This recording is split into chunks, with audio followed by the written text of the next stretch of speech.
Hello, everybody. Thank you so much for joining me today. We are going to have so much fun with Canva, and we are going to learn about how to make some really fun pages. I'm going to share with you some of my favorite hacks, tips, and tricks.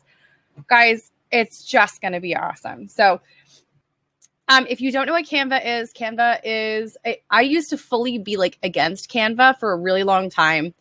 And then I started to make my own like workbook pages, my own freebie pages, and everything inside of Canva. I had been from like just PicMonkey for like a long time.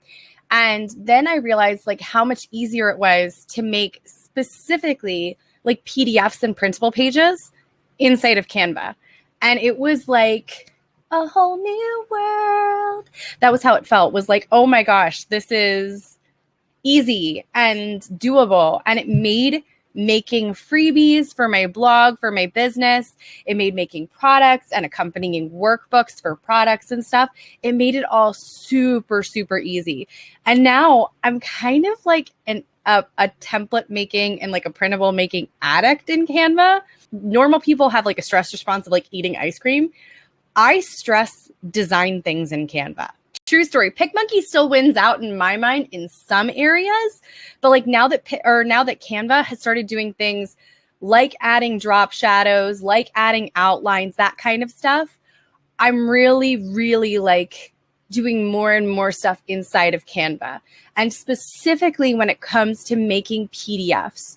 And that's one of the best things that I found why I love Canva so much is the PDF creation process. So when we start out making our web page or our design templates inside of Canva, what we want to do is make sure that we're using the right size for a printable page. Specifically because remember, like you don't want somebody to get a printable and then like it's outside of the parameters and like they go to print it and it's like it takes up this much of the page. You want to make sure that it is 8.5 by 11. And you do that straight off when you make your own design from Canva. It says inches. You can change it from pixels to inches.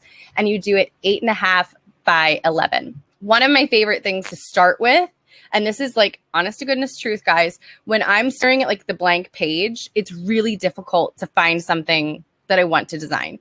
Usually it starts off with an idea. Like you want to, let's say you want to make sure that you have a checkbox that your people can use. And you're going to use it for being able to share like the 3 best tips for whatever it is. So we're going to kind of start off with something pretty simple by going over here to templates. Now, obviously, Canva is very specific about their use of templates. They don't want you to use their templates as your own products, which is totally understandable. And obviously, like you don't want to do that because that's kind of icky. So we're going to start with seeing what kind of checklist they have. I like to start with this simply because it gets the wheels turning. It gets your brain working in a way of like being receptive to design ideas. And sometimes you find stuff and sometimes you don't. Let's go ahead and try workbook and see if anything. Oh my gosh, these are so cute for kids. So this is going to be a page that I was like, ooh, I really want to do a planner page for you guys. So they have a timeline for the day. They have date over here. They have the to-do list. They have notes.